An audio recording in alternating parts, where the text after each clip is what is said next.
नमस्कार दोस्तों, मैं हूं आपका दोस्त जीवन शर्मा और आज आपके सामने लेकर आया हूं एक नया वीडियो। इस टॉपिक है असमीका। पहले जो नए हैं हमारे वीडियो पर वो पहले हमारे चैनल को सब्सक्राइब कर लें और बेल आइकन दबा दें ताकि जैसे ही नए वीडियो आए नोटिफिकेशन आपको मिलते रहें। तो पहले चलते हैं हमारे टॉपिक। आज का टॉपिक है असमीका। कक्षा 10वीं के लिए ये बहुत ही महत्वपूर्ण टॉपिक है असमीका। देखिए, इससे पहले हमने समीकरण पढ़े, द्विघात समीकरण भी पढ़ लिया हमने और दो चरों वाले रैखिक समीकरण भी पढ़ लिए। लेकिन आज हम पढ़ेंगे दो चर राशियों वाली। ये असमीका है लेकिन इसमें भी दो चर है। समीकरण और असमीका में क्या फ़र्क होता है वो मैं आपको बता दूं। जो समीकरण उसमें बराबर का चिन्ह लगा हुआ होता है वो है समीकरण, लेकिन असमीका में इस बराबर के चिन्ह के साथ छोटा और बड़ा का चिन्ह भी लगा होता है। इस प्रकार का कोई चिन्ह आ जाए तो उसे असमीका कहते हैं। तो असमीकाओं को किस प्रकार से हल किया जाता है वो आज हम पढ़ेंगे। जैसे एक असमीका ले ली हमने, इस प्रकार से ये एक असमीका है जो आपको दिख रहा है यहाँ पे।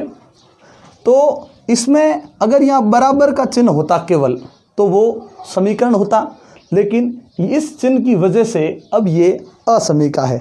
असमीका को कैसे हल करते हैं, इसमें एक ही चर है लेकिन दो चर वाले भी पढ़ेंगे। पहले इस एक चर वाले को देख लेते हैं।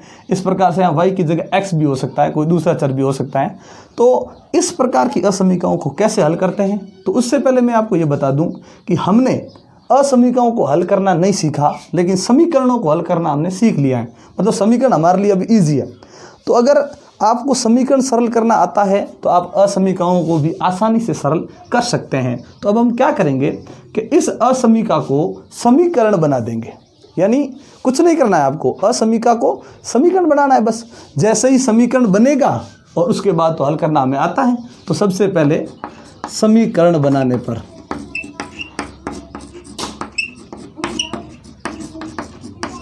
अब कोई भी असमीका समीकरण कब बनेगी तो मैंने आपको बता दिया, जिसमें बराबर लगा होता है वो समीकरण है। तो सबको वैसे का वैसा ही लिखना है, सिर्फ इस चिन्ह को हटाकर इसके स्थान पर बराबर लगा देना है। अब ये असमीका नहीं है, अब ये समीकरण है।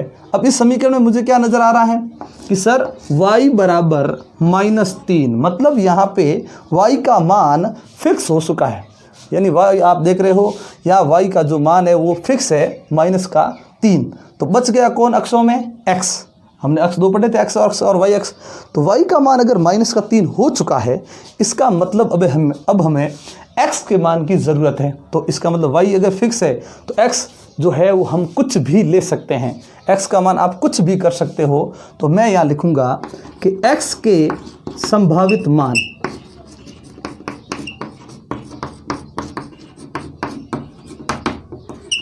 तो x का मान कुछ भी हो सकता है। तो मैंने जैसे लिख दिया 0, 1 या 2, कुछ भी हो सकता है। y का मान फिक्स है। अगर यहाँ x होता तो x का मान यहाँ फिक्स हो जाता, फिर हम y के संभावित मान कुछ भी ले सकते हैं। अब इससे हमें मिलेगा क्या कि सर y का मान ये रहा, x का मान हमें ये मिल रहा है यहाँ पे। तो जैसे ये दो मान हमें मिलेंगे वो बन जाएगा किसी एक बिंदु का निर्देशांक, फिर और ये लेंगे मान, फिर बनेगा एक बिंदु का निर्देशांक। तो जैसे जैसे बिंदुओं के निर्देशांक मिलते जाएंगे हमें वहाँ पर एक रेखा प्राप्त हो जाएगी। तो इसलिए अब हम क्या करेंगे कि अब इन मानों को लेंगे और मानों को लेकर हम क्या बनाएंगे, निर्देशांक बनाएंगे। चलिए तो बढ़ते हैं आगे।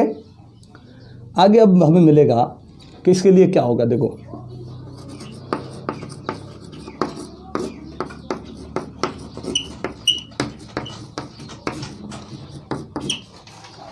इसके लिए संभावित कटान बिंदु,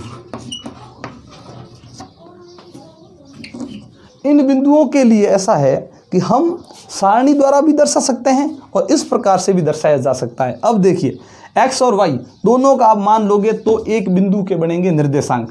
तो अब मैं ले रहा हूं यहाँ पे, ध्यान देखें कि इसमें पहले x का मान आएगा। तो x के ये मान हमारे पास बहुत सारे पड़े हैं, तो इसमें से कोई एक मान उठा दिया। जैसे मैंने उठाया 0, ठीक है। तो y का मान लेंगे अब -3, ये एक बिंदु बन गया। और लेना चाहें तो एक लेंगे x का मान, एक लेंगे y का मान, ये हो गया। अगर और चाहें बिंदु तो और भी ले सकते हैं। x का मान पहले लेना है तो मैंने जैसे दिया 2 और ये ले लिया -3। तो इस प्रकार हमने यहाँ पे 3 बिंदु ले लिए हैं। अब इन 3 बिंदुओं को देखकर हम जाएंगे सीधा ग्राफ में, क्योंकि हमारे पास निर्देशांक प्राप्त हो चुके हैं। करने के लिए ये x अक्ष गहरी लाइन पे खींचना है। आपकी ग्राफ की कॉपी, जिसे वर्गांकित कागज भी कहते हैं, इसमें इस प्रकार से इस गहरी लाइन से बाहर नहीं जानी चाहिए लाइन, ठीक है। तो एक बार इस तरह से खींच दिया, ये हो गया अपना y अक्ष। ये इस तरफ x है तो इस तरफ x डैश है, इस तरफ y है तो इस तरफ y डैश है, ठीक है। तो इस प्रकार से अब मान लिखेंगे, जहाँ पे ये गहरी लाइन वापस काट रही है उस तरफ 1, यहाँ बीच में 0 हो जाएगा मूल बिंदु, यहाँ 2, फिर 3, 4, जहाँ तक आप लिख सकते हो। वापस यहाँ पे -1, फिर -2, -3, ऊपर की तरफ जाएंगे y अक्ष पर तो 1, फिर 2, फिर 3, फिर 4, और y अक्ष में नीचे की तरफ -1, -2, फिर -3, फिर -4, इस प्रकार से लिखेंगे। अब ये x अक्ष और y अक्ष खींचने के बाद अब हमें इन बिंदुओं को दर्शाना है, और इस दर्शाने के लिए मैंने आपको ये बताया था कि ये x के जो मान है वो ऊपर और नीचे की तरफ जा सकते हैं, और y के मान जो है वो बाईं तरफ और दाईं तरफ जा सकते हैं। x का मान ऊपर नीचे जाएगा क्योंकि बाईं दाईं तरफ वो जा नहीं सकता। जैसे एक रवाना होगा, इस तरफ 2 पड़ा है, वो 2 आने नहीं देगा इसको। तो इस प्रकार से अब हमें बिंदुओं को लगाना है। तो पहला ये जो बिंदु बन रहा है 0, -3। अब देखो x का तो 0 और वो होता है मूल बिंदु पर, y का हो गया -3। अब y का -3 कहाँ बच गया, ये रहा। अब x वाला मान, y का मान जो है वो बाएं तरफ या दाईं तरफ, आपको पता है दाईं तरफ जा सकता है, बाईं तरफ जा सकता है।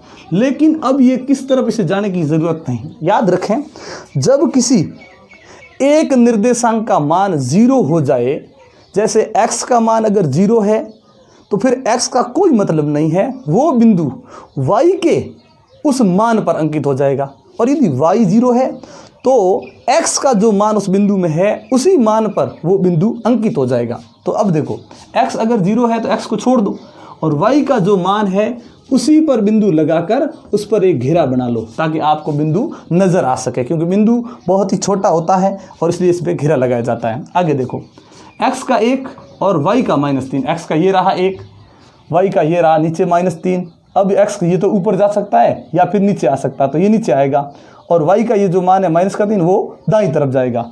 गहरी लाइनें दोनों की जिस बिंदु पर काटेगी उस बिंदु पर हम घेरा लगा देंगे। आगे, अब x का तो है 2, ये रहा 2, y का फिर से -3, ये -3। तो x का मान वापस गहरी लाइन पे चलते हुए नीचे आएगा, और y का मान भी गहरी लाइन से चलते हुए दाईं तरफ जाएगा। तो जैसे ही दाईं तरफ जाएगा दोनों मिलेंगे, वहाँ बिंदु लगाकर घेरा लगा देंगे। अब इसके जो ये 3 कटान बिंदु हमें प्राप्त हुए थे, वो तीनों ही बिंदु हमने यहाँ अंकित कर दी हैं। अब इन तीनों बिंदुओं को क्रमागत मिलाते हैं, इसके लेकर ज़रूर मिलाएं इनको। और जैसे ही हमने इनको मिलाया, हमने क्या देखा कि हमें एक रेखा प्राप्त हो चुकी है। तो यहाँ पे ये जो हमें रेखा प्राप्त हुई है वो रेखा इस समीकरण की रेखा है।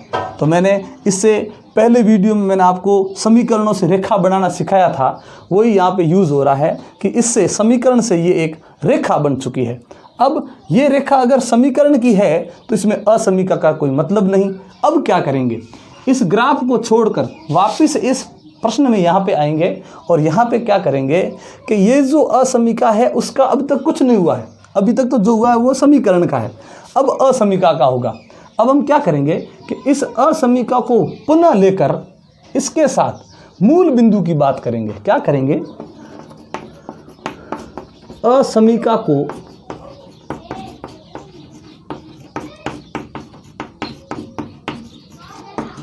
मूल बिंदु से संतुष्ट करने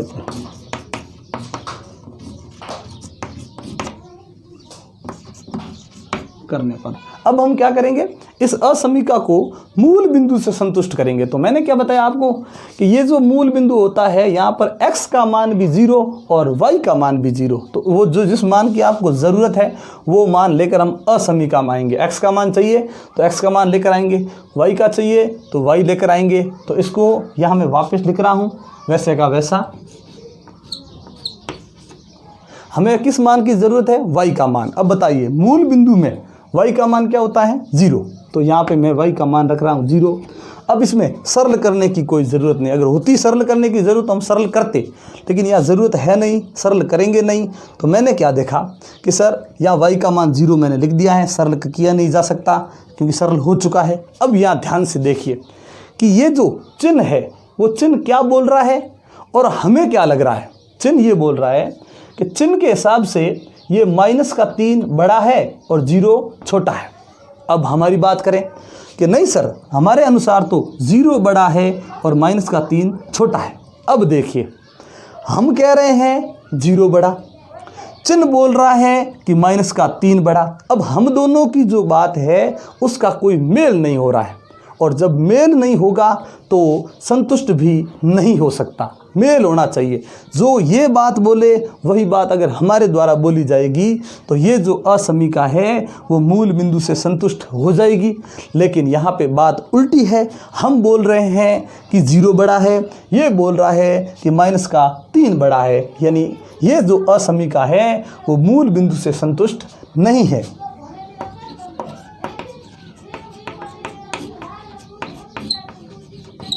ये असमीका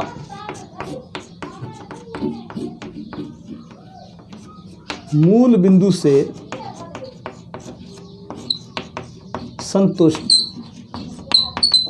नहीं है। ये है जो मूल बिंदु से संतुष्ट नहीं है। अब देखिए अगर ये मूल बिंदु से संतुष्ट हो जाती तो इस असमीका का जो हल समुच्चय प्राप्त होता है, हल समुच्चय मिलेगा, इसका पूरा हल मिलेगा, बहुत सारे हल मिलेंगे इसके, वो हल समुच्चय अगर संतुष्ट होता मूल बिंदु से तो इसका हल समुच्चय मूल बिंदु की तरफ जाता। जैसे अगर किन्हीं दो भाइयों के बीच यदि लड़ाई हो जाए, यदि उनकी आपस में बनती नहीं है, लेकिन जब लोग मिलकर उनके साथ ऐसा करते हैं कि उन दोनों को एक दूसरे की बातों से संतुष्ट कराया जाता है, तो दोनों भाई यदि मिल जाए, उनकी बात अगर मेल खा रही है कि हाँ भाई मुझे तो एक दूसरे के साथ रहना है, तो दोनों भाई एक दूसरे के साथ रहेंगे। लेकिन यदि वो एक दूसरे से संतुष्ट नहीं है तो वो एक दूसरे से हमेशा दूर जाने की कोशिश करेंगे, न कि पास आने की। तो अब देखिए यहाँ पे मूल बिंदु से संतुष्ट नहीं है, मतलब इस असमीका का हल समुच्चय जो है इस रेखा से मूल बिंदु की तरफ नहीं जाएगा, इस रेखा से होते हुए मूल बिंदु से दूर जाएगा। मतलब इस असमीका का हल समुच्चय मूल बिंदु की ओर नहीं होगा, मूल बिंदु से विपरीत ओर होगा। तो मैं यहाँ पर प्रश्न आ नहीं रहा है, मैं यहाँ बीच में लिख रहा हूँ, आप ध्यान से देख लेना। तो मैं यहाँ इसे देख कर क्या लिखूंगा कि अतः इस असमीका का हल समुच्चय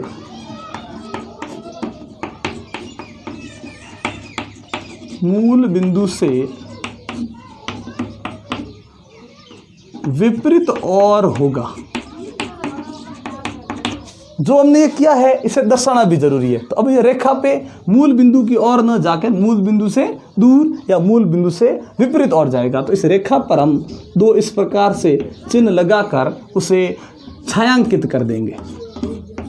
यानी ये जो छायांकित भाग होगा इस रेखा से, ठीक है, नीचे की तरफ ये जितना भी छायांकित भाग होगा वो सारा का सारा इस असमीका का हल समुच्चय होगा, जो हमने यहाँ पर लिख दिया है। दूसरा प्रश्न है 2x + 3y, ये छोटे बड़े का चिन्ह लग चुका है और 6 हो गया। तो सबसे पहले मैंने आपको बताया कि हम असमीकाओं को हल करना नहीं जानते हैं, हम समीकरणों को हल कर सकते हैं। तो सबसे पहले समीकरण बनाने पर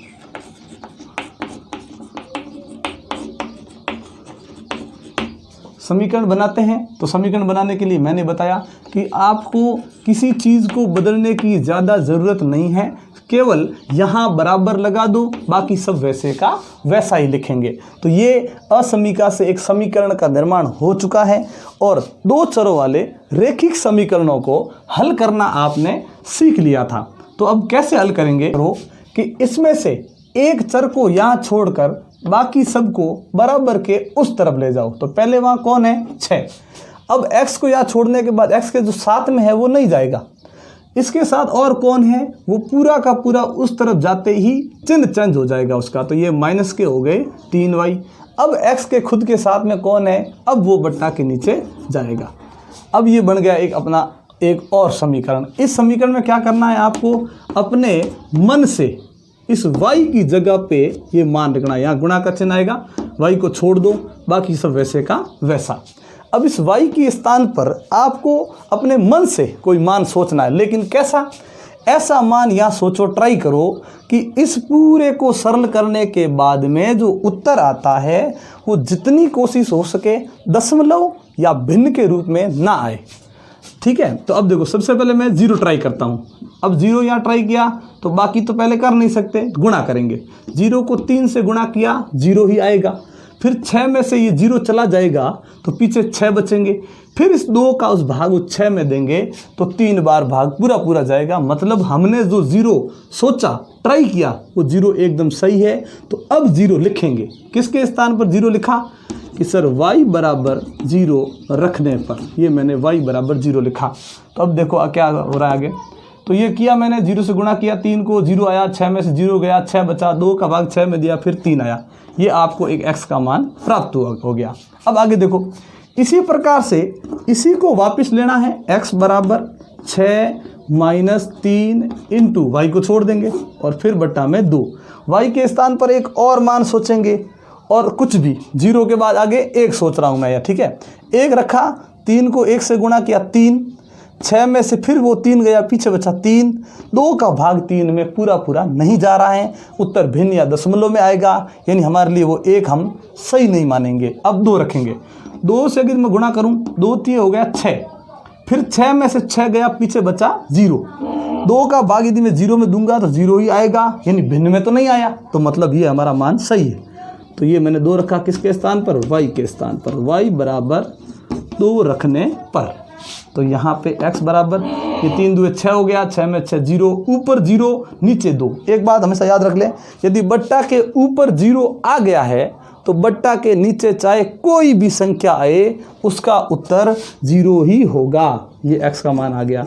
ये 2 मान प्राप्त होने के बाद बनेगी सारणी, और वैसी सारणी हमने 2 चरों वाले रैखिक समीकरण में बना दी थी। तो आप देख रहे हैं ये जो बना है वो 2 चर वाला रैखिक समीकरण ही है। तो यहाँ पे x और y दोनों का मान रखेंगे। अब देखिए, सबसे पहले y का 0 रखा, इसीलिए x का 3 आया, तो ये दोनों साथ रहेंगे। तो y का 0, x का 3, ये दोनों साथ रहेंगे। y का तो 2 और x का 0। ये सारणी आई। सारणी के बाद आप सीधा इस ग्राफ में जाएंगे। अब ग्राफ में क्या करना है, पहले देखो x का मान 3, y का मान 0। अभी मैंने आपको बताया कि अगर निर्देशांकों में किसी एक का मान यदि 0 हो जाए तो फिर उसका कोई मतलब नहीं, और दूसरा जो मान है दूसरे अक्ष का, उसी अक्ष पर उसी मान पर बिंदु अंकित हो जाएगा।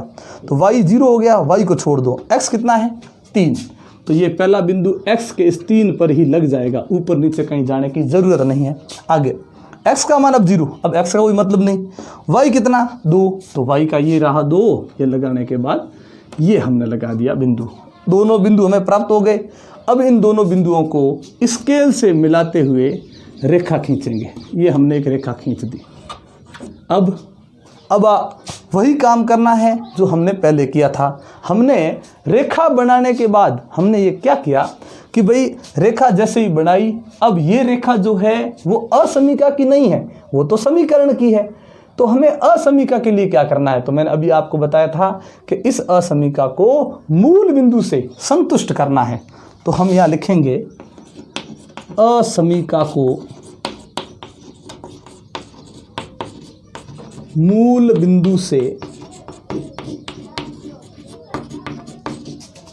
संतुष्ट करने पर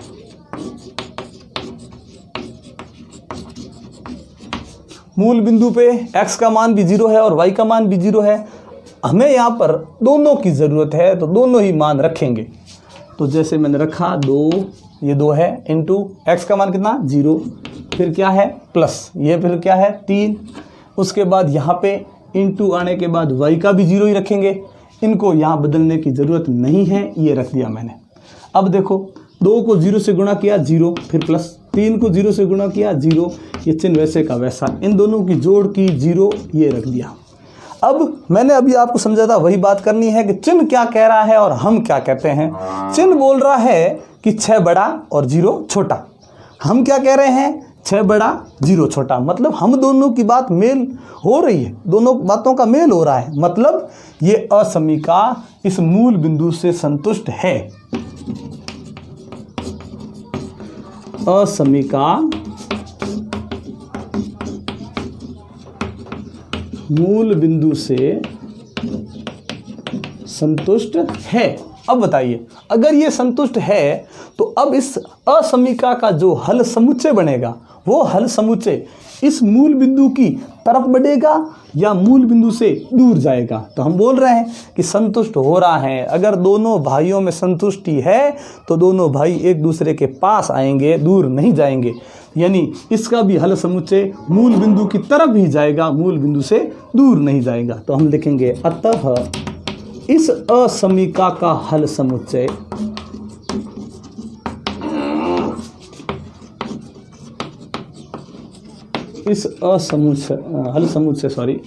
हल समुच्चय मूल बिंदु की और जाएगा या और होगा। अब मूल बिंदु की ओर कैसे, ये रहा मूल बिंदु, ये रही रेखा, तो रेखा से मूल बिंदु की तरफ इस प्रकार से 2 तीर लगाएंगे और मूल बिंदु की तरफ ही इसका भाग छायांकित करेंगे, और ये छायांकित भाग जो है वो इस इस असमीका का हल समुच्चय होगा। तीसरा प्रश्न है 3x - 2y, छोटे बड़े का चिन्ह आ गया, x + y - 8, ये असमीका है। तो मैंने बताया आपको कि सबसे पहले समीकरण बनाते हैं इसे,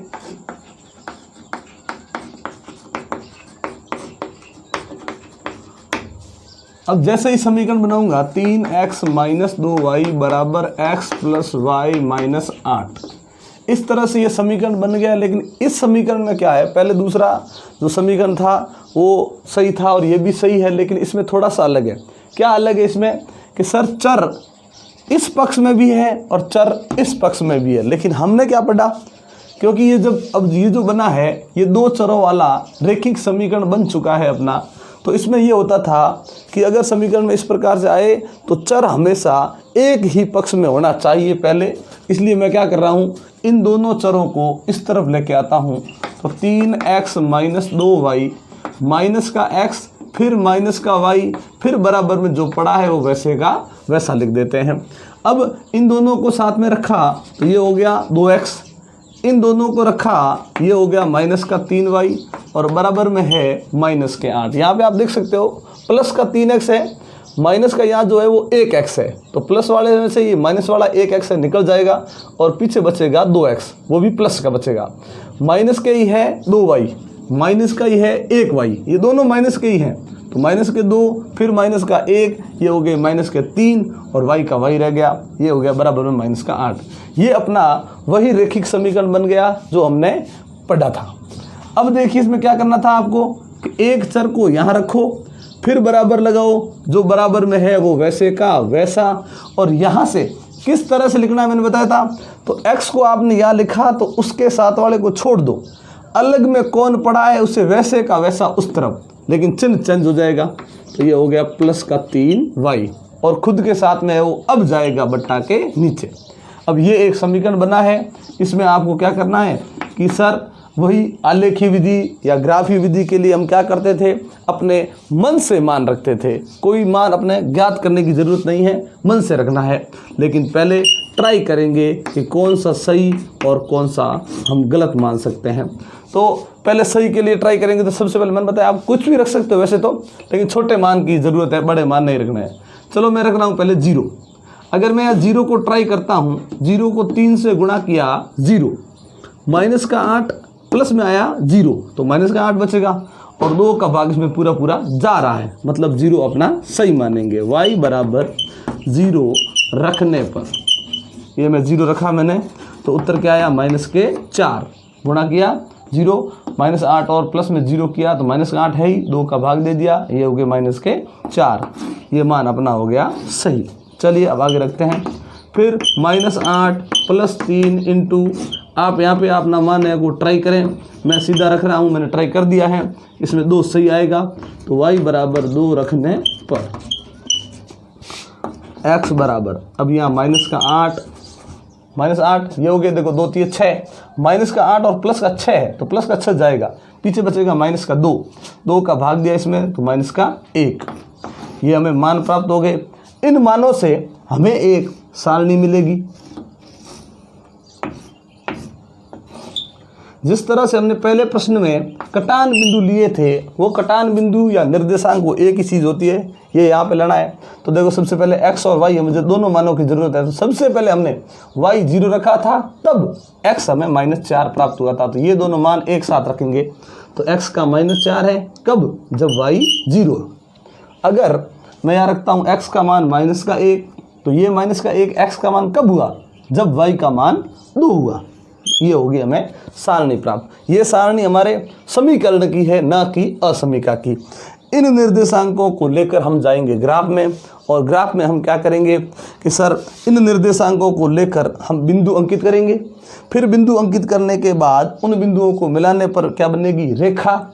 जैसे ही रेखा बनेगी हम क्या करेंगे, ये आप ग्राफ आप खुद बना लेना। मैंने आपको 2 प्रश्नों में ग्राफ बनाना सिखा दिया है, इसलिए अब मैं ग्राफ नहीं बना रहा हूँ। लेकिन जैसे ही आप ग्राफ से वापस यहाँ आओगे तो क्या लिखना पड़ेगा? यहाँ आने के बाद आपको लिखना पड़ेगा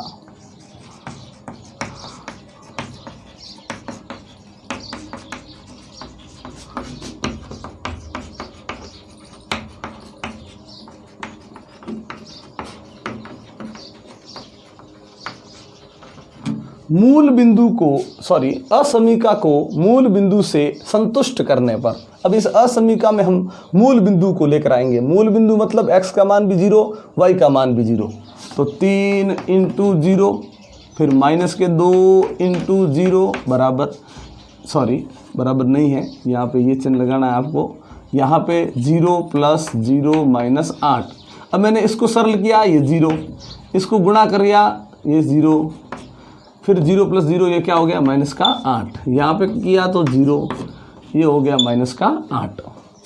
अब यहाँ पे हम क्या देखते हैं कि ये चिन्ह बोल रहा है कि -8 बढ़ा, लेकिन हम बोल रहे हैं 0 बढ़ा। मतलब दोनों की बातों में कोई मेल नहीं हो रहा है। मेल नहीं हो रहा है तो मैंने बताया था आपको, जैसे ही मेल हो जाए मतलब ये असमीका संतुष्ट, मेल ना हो मतलब ये असमीका मूल बिंदु से संतुष्ट नहीं है।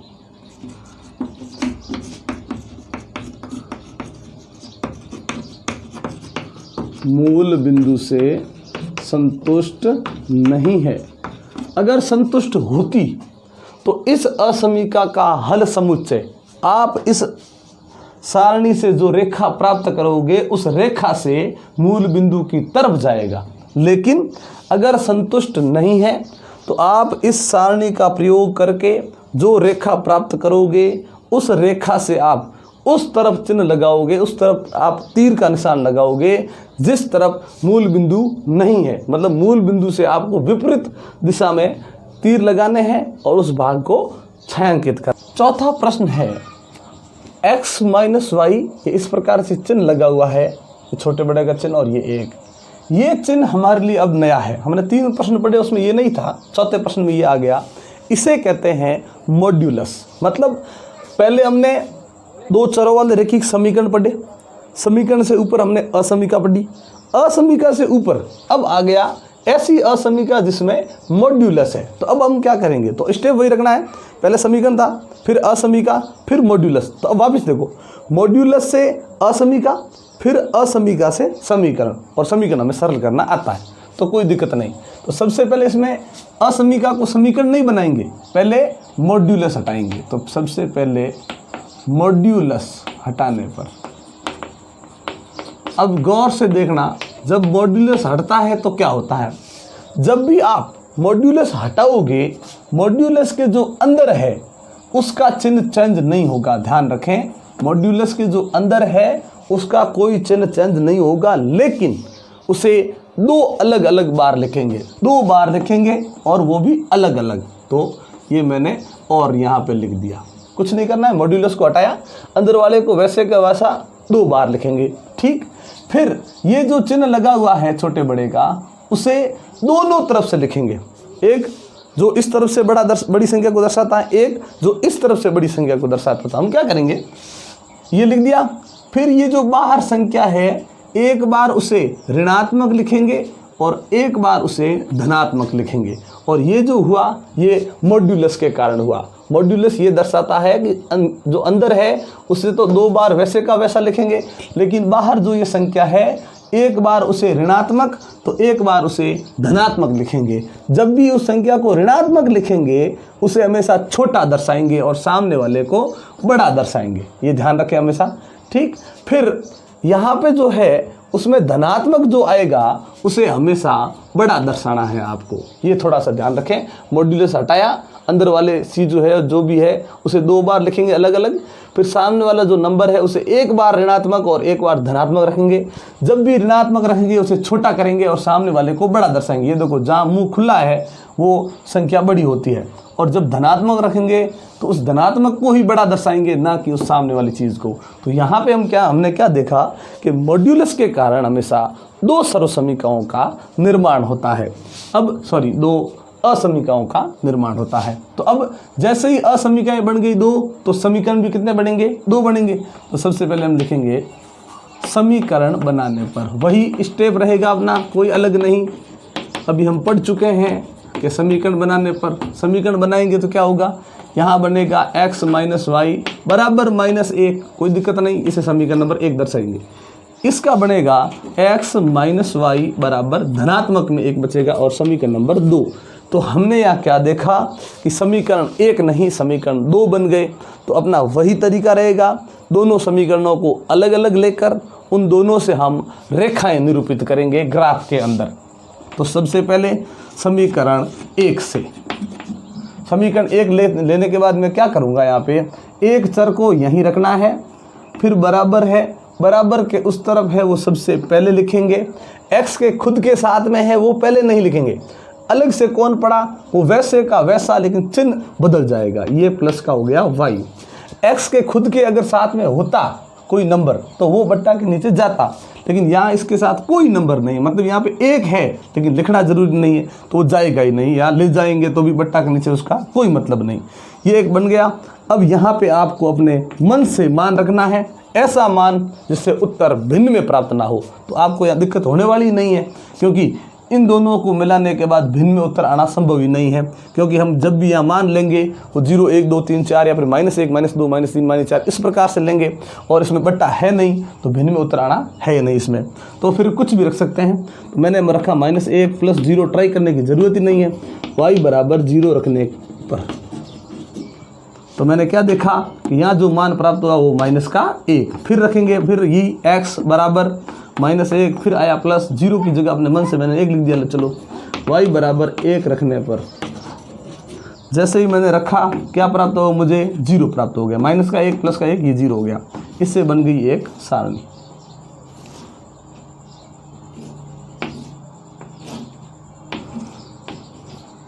अब देखिए दोनों साथ वाले, x का मान कितना आया -1, ये मान कब आया जब y बराबर 0।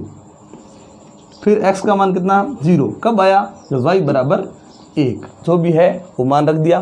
फिर हम लेंगे समीकरण 2 से। इतनी देर एक असमीका थी और समीकरण भी 1 बन रहा था, तो रेखा भी 1 प्राप्त हुई, लेकिन यहाँ पे असमीकाएं 2 बन रही है मॉड्यूलस के कारण। तो असमीकाएं 2 तो समीकरण भी 2 है। अब समीकरण 2 है तो रेखाएं भी आपको यहाँ पे 2 प्राप्त होगी, लेकिन कैसे करेंगे, चलिए आगे बढ़ते हैं। समीकरण 2 से, समीकरण 2 x फिर बराबर वहाँ उस तरफ 1 तो है ही, माइनस का y उधर जाएगा तो हो जाएगा प्लस का y, खुद के साथ में कोई नहीं है तो फिर x बराबर 1 प्लस y के स्थान पर हम कुछ भी लिख सकते हैं। तो मैंने 0 रखा, y बराबर 0 रखने पर जैसे ही रखा x बराबर ये हो गया 1, फिर वापिस समीकरण लेंगे x बराबर 1 प्लस ये y के स्थान पर मैंने लिख दिया 1, तो y बराबर 1 रखने पर तो मैंने क्या देखा यहाँ पे हो गया 2। इस प्रकार में प्राप्त हो गई सारणी।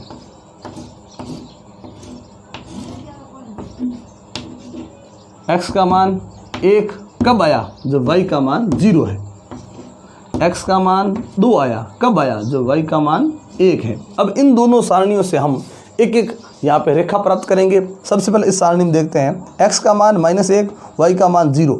y का मान 0 है, मैंने बताया जब एक मान 0 हो जाए तो उसको छोड़कर दूसरे का जो मान होगा उसी पर बिंदु अंकित हो जाएगा। तो -1, x का -1 कहाँ पड़ा है? ये रहा, यहाँ लगा के उस पर घेरा बना देंगे। आगे फिर x का मान 0, अब x को छोड़ दो, y कितना? 1, तो ये y के 1 पर ही अंकित हो जाएगा। अब दोनों को मिलाने के बाद हमें एक रेखा प्राप्त हो जाएगी। आप स्केल से मिलाएं। अब देखिए ये इसकी रेखा बन चुकी है। कौन से? पहले समीकरण की, जो पहला अपना समीकरण है उसकी ये रेखा बन चुकी है। अब दूसरे समीकरण के लिए क्या करेंगे? x का मान है 1, y का है 0। अब y को 0 है तो फिर छोड़ दो, x का मान 1 है, उसी पर आएगा। यदि एक मान 0 है तो दूसरे का जो मान है उसी पर बिंदु अंकित हो जाएगा। उसे ऊपर नीचे या फिर बाएं दाएं जाने की जरूरत नहीं है। अब x का 2, y का 1, मतलब अब 0 कोई नहीं है तो x का 2 लेंगे, y का 1 लेंगे। x का 2 ये रहा, y का 1 ये रहा। अब x का मान जाएगा ऊपर, फिर y का मान जाएगा दाईं तरफ, और इन दोनों की जो गहरी लाइन है वो आपस में मिलेगी। वहाँ पे बिंदु अंकित करने के बाद घेरा लगाएंगे, और घेरा लगाने के बाद उन दोनों को आपस में मिलाकर रेखाएं बना देंगे। ये इस प्रकार से हमें दोनों समीकरणों की रेखाएं प्राप्त हो चुकी हैं। अब हम क्या करेंगे कि ये जो रेखाएं प्राप्त हुई उन्हीं रेखाओं पर उनके समीकरण लिख देंगे। अब ये जो पहली रेखा है वो उस पर ये पहला समीकरण लिखेंगे। इस पर x माइनस वाई बराबर -1, इस पर लिखेंगे x माइनस वाई बराबर 1। ये लिख दिया। अब फिर हमने क्या किया था कि सर जैसे ही असमीका से समीकरण बनता था, रेखा खींचने के बाद हम वापस यहाँ आते थे और असमीकाओं के साथ मूल बिंदु रखते थे। तो हम क्या करेंगे? असमीकाओं को, यहाँ असमीकाओं क्यों लिखा? क्योंकि असमीका 1 नहीं, असमीका 2 है। तो असमीकाओं को अलग अलग करेंगे, मूल बिंदु से संतुष्ट करने पर। अब हम संतुष्ट कर रहे हैं इनको, तो फिर ये पहली असमीका ये रही, तो यहाँ पे 0 -0 बड़ा है, ये -1। वापिस यहाँ आएंगे, 0 -0 ये देखो छोटा है, किससे? 1 से। यहाँ देखते हैं, यहाँ रखा 0 आया, यहाँ पे भी 0 हो गया। अब आपको यहाँ क्या लगता है? पहले वो चिन्ह देखते हैं। चिन्ह बोल रहा है 0 बड़ा -1 छोटा। हम भी बोल रहे हैं 0 बड़ा -1 छोटा, मतलब अपनी बात और इसकी बात मेल खा रही है। आगे मेल हो रहा है अपनी बातों का। यहाँ पे कि 1 बड़ा 0 छोटा, हम भी कह रहे हैं 1 बड़ा और 0 छोटा, मतलब अपनी बातों का मेल हो रहा है। मतलब असमीकाएं मूल बिंदु से संतुष्ट है। ये असमीकाएं मूल बिंदु से संतुष्ट है। अगर ये असमीकाएं जो दोनों है, ये रही दोनों मॉड्यूलस हटाने के बाद जो बन गई, ये दोनों ही मूल बिंदु से संतुष्ट है, मतलब इसका जो हल समुच्चय होगा वो भी रेखा से मूल बिंदु की तरफ जाएगा, इसका हल समुच्चय भी रेखा से मूल बिंदु की तरफ जाएगा। तो हम ये लिखेंगे कि दोनों असमीकाओं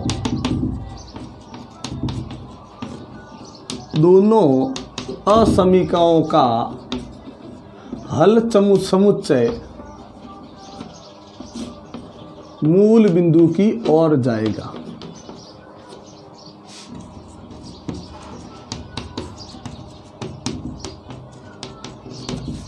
मतलब इसका जो हल समुच्चय वो भी मूल बिंदु की ओर जाएगा, इसका भी हल समुच्चय मूल बिंदु की ओर जाएगा, क्योंकि यहाँ पे संतुष्ट हो रहे हैं। तो मैं दोनों का ले जा रहा हूँ। ये रहा मूल बिंदु, ये रेखा है, इसका भी जाएगा मूल बिंदु की तरफ।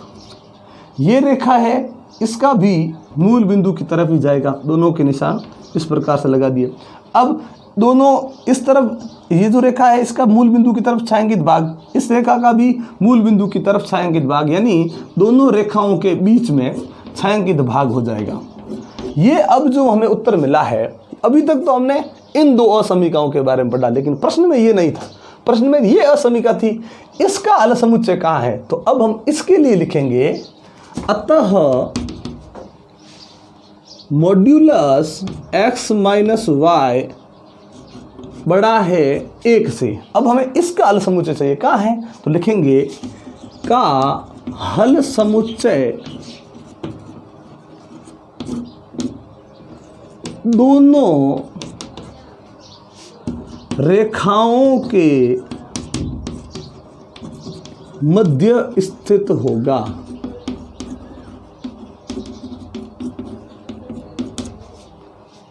यानी हमने क्या पढ़ा, जैसे हमने इन असमीकाओं के बारे में पढ़ा, इन दोनों से हमें जो छायांकित भाग प्राप्त हुआ वो दोनों ही मूल बिंदु की तरफ जा रहे हैं। तो ये जो असमीका प्रश्न में थी मॉड्यूलस वाली, उसका जो हल समुच्चय है वो दोनों रेखाओं के बीच में स्थित होगा। ठीक है, तो इस प्रकार से हमारा आज का ये टॉपिक असमीका भी पूरा हो चुका है। अगर आपको इसमें कोई समस्या या उलझन हो तो कमेंट बॉक्स में हमें ज़रूर बताएं। मैं एक बार फिर से उन सभी भाई बंधुओं का बहुत बहुत धन्यवाद करता हूं जिन्होंने हमारे चैनल को सब्सक्राइब किया और लगातार हमारे वीडियो को देख रहे हैं और लाइक और शेयर भी कर रहे हैं। उन सब का मेरी तरफ से, हमारे पूरे चैनल और हमारे पूरे स्टाफ की तरफ से तहे दिल से मैं धन्यवाद करता हूं। नमस्कार।